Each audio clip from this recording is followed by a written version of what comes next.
मोहतरम नाज़रीन, जैसे ही हम एजिंग प्रोसेस में दाखिल होते हैं, हमारे साथी, हमारे दोस्त कहने लगते हैं ये सठिया गया है, ये सतरिया बतरिया गया है, ये सुन-बुन हो गया है, इसको समझ ही नहीं आती। और कभी कहेंगे ये गल 10वीं बारी तू कह रहे हैं, क्योंकि खुद भूल जाता है इंसान कि मैंने क्या कहा था। फिर डेमेंशिया होने लगता है, पार्किंसन होने लगती है। कुछ लोग कहते हैं हल्का सा हाथ कांपे तो ये पार्किंसन है, डायग्नोज ही नहीं कर पाते। पार्किंसन एंटायरली डिफरेंट चीज है।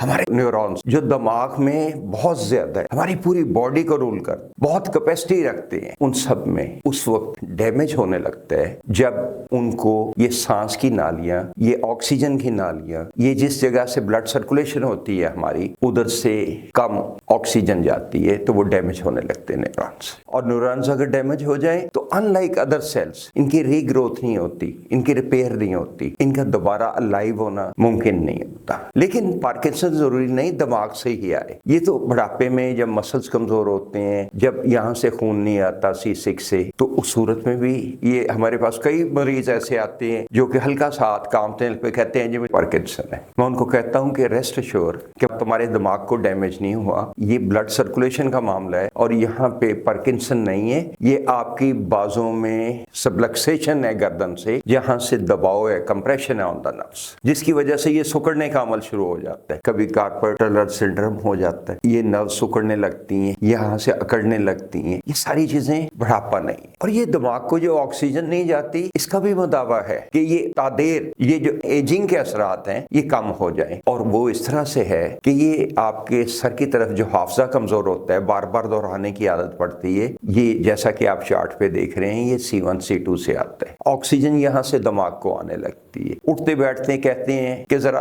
पहले संभाल लो अपने आप को, बैलेंस कर लो अपने आप को। बैलेंस क्यों कर लो? क्योंकि एकदम दिमाग की नालियों में ऑक्सीजन नहीं जाएगी। अब जब उस पर स्ट्रेस पड़ेगी तो उस सूरत में आपको चक्कर भी आएंगे, आपके गिरने का भी इम्कान है, अनबैलेंस होने का इम्कान है। और जब अनबैलेंस होता है आदमी तो फिर गिरने का इम्कान ज्यादा होता है। कई डेथ्स ऐसे होती हैं कि वॉशरूम में गिरे और क्या हो गए। तो इस सब का दावा ये है कि C1 C2 से जो सबलक्सेशन आती है, जो इस जगह से, ये जैसा कि आप चार्ट पे, जैसे हाफजे की कमजोरी होती है, चक्कर आते हैं, बाल गिरने लगते हैं और बहुत से इससे नजर की कमजोरी शुरू हो जाती है। तो इन सब का दावा ये है कि आप कायरोप्रैक्टर से एडजस्टमेंट कराएं और इस सबलक्सेशन को दूर करें जिसने दबाव में रखा है नर्व्स को, कंप्रेशन में दबा रखा है। और जब ये प्रॉब्लम नहीं आएगा तो इंशाल्लाह आप ताउम्र बेहतर जवानों की तरह जिंदगी गुजारेंगे, एनर्जी के साथ जिंदगी गुजारेंगे और अपने दिमाग की पूरी कुव्वत को कायम रखते हुए जिंदगी गुजारेंगे। Stay blessed. अल्लाह आपका निगहबान हो। अल्लाह ताला हमेशा आपको तंदुरुस्त रखे। अल्लाह हाफिज।